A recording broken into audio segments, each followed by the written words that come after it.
Conhecidas no mundo inteiro por fazerem parte do imaginário popular, a tradição conta que as bruxas eram mulheres velhas, narigudas, curvadas, com unhas enormes e uma risada que chegava a dar medo. Mas sabemos que a sua história é cheia de adaptações. Elas estão constantemente ligadas à magia e o verdadeiro poder dessas criaturas envolve o conhecimento com a natureza. Hoje é dia de mais um episódio do Bestiário Sobrenatural. E dessa vez é a vez de falar sobre as bruxas. Eu sou o João e você está prestes a ver o que existe no outro lado.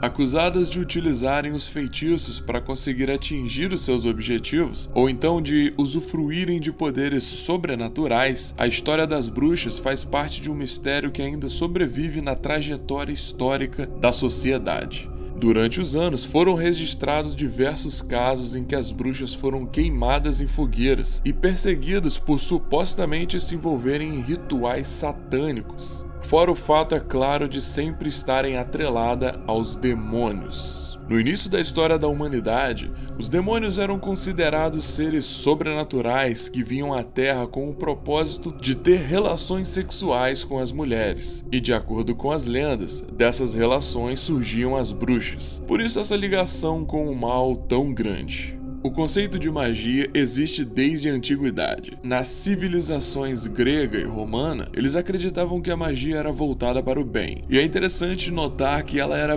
relativamente bem aceita pela sociedade nesse período, especialmente no tratamento de doenças que fugiam do limitado conhecimento científico da época. Vamos falar um pouco das bruxas na Idade Média. Nesse período, a Igreja Católica era o principal pilar da sociedade e eram os responsáveis por orientar os fiéis a exorcizarem os seus demônios. E isso, é claro, só ajudava a intensificar a manipulação para banir aquelas mulheres que eram consideradas bruxas. Uma pontuação interessante é que nessa época, as bruxas eram todas aquelas mulheres que utilizavam a natureza para curar as doenças, sendo dessa maneira consideradas curandeiras. E não dá para falar na Idade Média sem falar da Inquisição de 1484. A bruxaria passou a ser violentamente combatida na Idade das Trevas. Isso se deu a partir do momento em que as pessoas começaram a confundir os conceitos de práticas mágicas com a religião, originando verdadeiras heresias aos olhos da Igreja Católica. Foi dessa forma que a perseguição foi oficializada em 1484, quando o Papa Inocêncio VIII publicou uma bula que passou a tratar todos os praticantes de bruxaria como hereges. A Inquisição levou a uma verdadeira caça às bruxas, período esse entre o século XIV e o início do século XVIII, onde milhares de pessoas foram torturadas e condenadas à fogueira pelo crime de feitiçaria, sendo que as acusações eram frequentemente ineficazes. Praticamente todas as vítimas eram do sexo feminino, camponesas que, além de serem pobres, viviam sozinhas e faziam uso de remédios naturais e ervas medicinais para curar as doenças. O fim do período de caça às bruxas se deu a partir do século XVII, quando, diante de rumores de que sua esposa estaria ligada à prática da feitiçaria, o rei francês Luís XIV tratou de baixar um decreto proibindo aquele tipo de perseguição. Existe um livro chamado Malleus Maleficarum, que foi lançado no ano de 1487 por dois monges alemães dominicanos, Heinrich Kramer e James Springer. Esse último, que é conhecido por pregar que as mulheres são as principais adeptas das superstições malignas. E esse livro, após ser lançado, acabou se tornando uma espécie de manual contra a bruxaria. Essa obra foi amplamente utilizada pelos inquisidores durante os 250 anos de perseguição. O livro é dividido em 3 partes, sendo que na primeira ensina a reconhecer bruxas em seus múltiplos disfarces e atitudes. Na segunda, expõe os tipos de malefícios, classificando-os e explicando-os detalhadamente, e quais são os métodos para desfazê-los. A terceira e última parte condiciona as formalidades para agir legalmente contra as bruxas, demonstrando como inquiri-las e condená-las, tanto nos tribunais civis como eclesiásticos.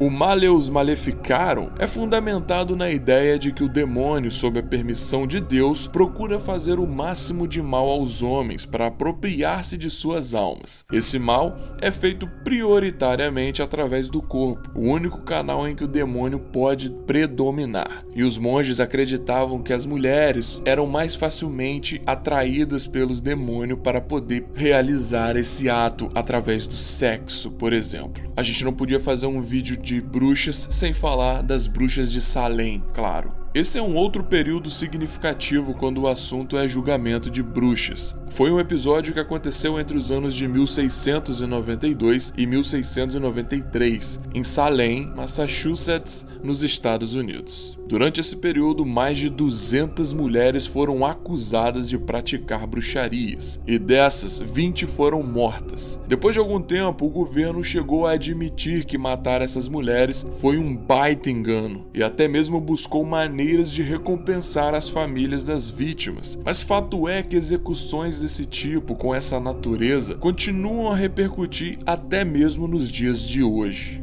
Durante um inverno excepcionalmente frio em fevereiro, Betty Parris, filha de 9 anos do ministro religioso de Salem, pegou uma doença estranha. A pobre mulher contorcia-se de dor, gritava, sofria de febre e reclamava para o médico do vilarejo que parecia estar sendo picada. As coisas começaram a ficar um pouco mais excêntricas quando outras 6 garotas, incluindo uma prima de Betty, também desenvolveram os mesmos sintomas. Elas se contorciam em poses grotescas e diziam sentir mordidas e beliscadas no corpo. Já que na época o conhecimento envolvendo a medicina era quase inóspito, o médico William Griggs sugeriu que a origem do problema seria sobrenatural. Pressionadas por Jonathan Corwin e John Hathorne, que eram magistrados, as garotas acabaram acusando 3 mulheres de bruxaria, as quais eram Tituba, uma escrava de Parris, Sarah Good, que era uma moradora de rua, e Sarah Osborne, uma idosa pobre. A partir dessa acusação, as 3 foram interrogadas por vários dias. Diante disso, Tituba foi a única a dizer que tinha feito realmente um pacto com o demônio, afirmando ter assinado um livro e garantindo que mais bruxas estavam espalhadas por Salem, e elas tinham o objetivo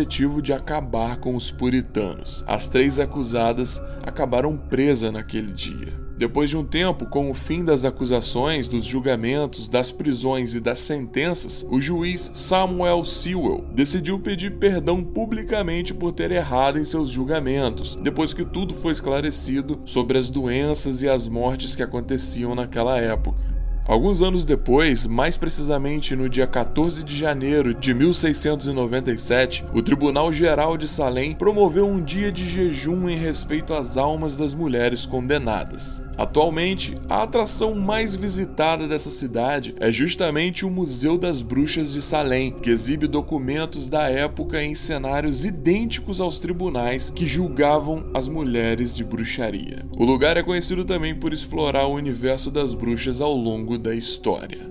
Esses seres são descritos como mulheres poderosas e divinas dentro da natureza. Em tese, elas possuem um amor imensurável pelo conhecimento e por seus atributos femininos. Antes de encerrar o vídeo, vamos falar sobre algumas das classificações que as bruxas ganharam ao longo da história. Por exemplo, a bruxa cerimonial costuma usar uma combinação de disciplinas e geralmente enfatiza a cabala, ou então a magia egípcia em seus rituais. Existe também a bruxa solitária. Essa é aquela que pratica sozinha suas magias, sem um coven e sem seguir nenhuma tradição em particular. Outra que podemos citar é a bruxa xamã. Como o próprio nome já sugere, refere-se a um caminho para a natureza xamânica, uma vez que são praticantes de uma espiritualidade na Terra. Essa está bem ligada à natureza. Bom, isso aqui são só algumas, tá? Existem muitas mesmo, muitas, e caso vocês queiram, eu posso trazer um vídeo no futuro destacando cada uma delas, só para falar dos tipos e classes